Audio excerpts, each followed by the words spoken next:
Florida polls close at the top of the hour, and if any of the pre-primary polling proves accurate, Mitt Romney is expected to pull off a big win. But will this mark the beginning of the end for the GOP nomination battle, or can we expect a long, protracted fight all the way to the convention? Joining us, we bring in Democratic strategist Bob Shrum. And we bring in former RNC chairman Michael Steele. Actually, I don't think that's true. We have former senior advisor Kevin Madden. We have strategist Ed Rogers. Scratch that. We don't have Michael Steele, but we're glad to see everybody else. Kevin Madden, let me ask you something. I don't know any numbers. I haven't heard a thing. All I want to know is, after this bruising battle in which all the polling data suggests a big victory for Mitt, what is make away? Will he stay aggressive? Will he stay on the offense? Will he be bolder even on his policy messages? I ask you, Kevin Madden. Well, I think he'll remain very determined. I think that Florida, you have to remember that this is a long primary process, and Florida is just one contest. There's no time for resting on your laurels. I think that's something that we learned in South Carolina, is that things can change very quickly in the space of 10 days. So as you look at February, where you have caucuses, which really require organization, they require resources, and they require a very smart message about the economy and how Governor Romney is going to beat President Obama. If you look at Nevada, Colorado, Arizona, and Michigan towards the end of the month, the campaign is going to remain very determined, very focused on carrying that message across all those primary states. And Kevin, those are big Romney states. I mean, I went through it. February 4th, Nevada and Maine. February 7th, Colorado, Minnesota, and Missouri. Newt's not even on the ballot, Missouri. Then at the end of the month, you got Arizona and Michigan. I mean, those are all Romney states. Let me bring in my pal Bob Shrum. From a distance, Bob, I know it's not your cup of tea, but we want you to comment on the other cup of tea. Don't you think if Romney does as well as the polls say, not the Florida polls, but the polling data polls, isn't this basically over? It's all over but the shouting. Look, Kevin's saying all the right things. We're not going to take this for granted. He's going to be determined. I said in February of 2008, and made some people in my own party mad, that it was clear to me that Barack Obama was now going to be the Democratic nominee for president. It's clear to me that Mitt Romney is. Newt Gingrich can limp through February. He's not going to do very well in February, assuming he has enough money.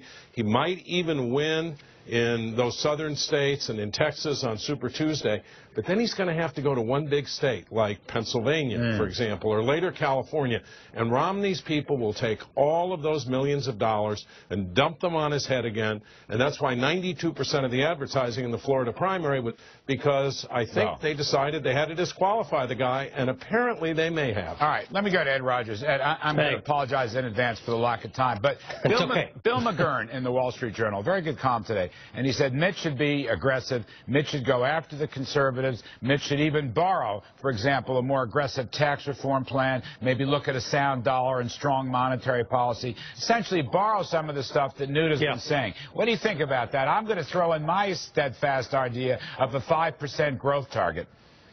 Absolutely, a growth target is something our nominee needs to do. And Mitt Romney, if he has a double-digit victory tonight, he's probably our nominee, and he needs to retool, and it needs to include a big economic offering. Right now, he doesn't have it. I agree with Bob Shrum. I agree with Kevin Madden. What are the odds of that? But after tonight, if he has a double-digit victory tonight, then what that's going to say to the GOP establishment, if you will, the people that are going to share the ballot with the Republican nominee, they're going to begin to coalesce around Mitt Romney. They're afraid of Newt Gingrich. People don't want to be on the ballot with him, and you're going to see a huge movement of elected officials and candidates toward Romney. Hang on one second. We've got a very special guest. Joining me now is from Tallahassee, Florida's Republican governor, Rick Scott. Governor Scott, thank you, sir. It's a pleasure to see you. I guess I want to ask you, this is something that Marco Rubio said earlier.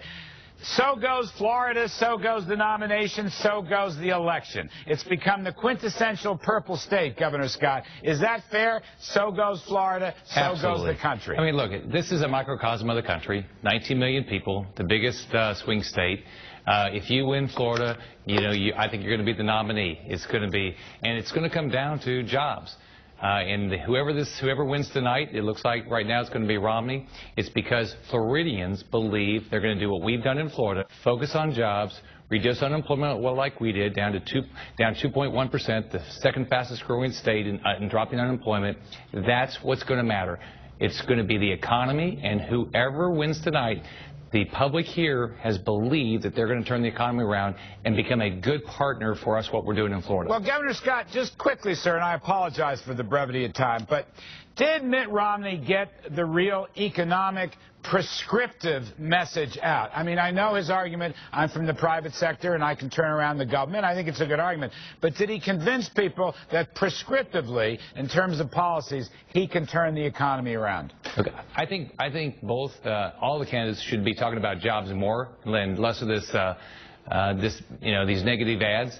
But whoever wins tonight, look, Floridian voters care about one thing. It's jobs. They like what we've done, 141,000 new jobs last year, but we need a federal partner, and whoever wins tonight did a better job of getting their message out. All right, I'll leave it there. Thank you, Governor Rick Scott. We appreciate your participation very much. Up next, we're going to make some more music with our all-star political panel. We're going to continue our live coverage of the Florida primary right after this. We are 6 minutes before the polls close. I'm Larry Kudlow. Please stay with us.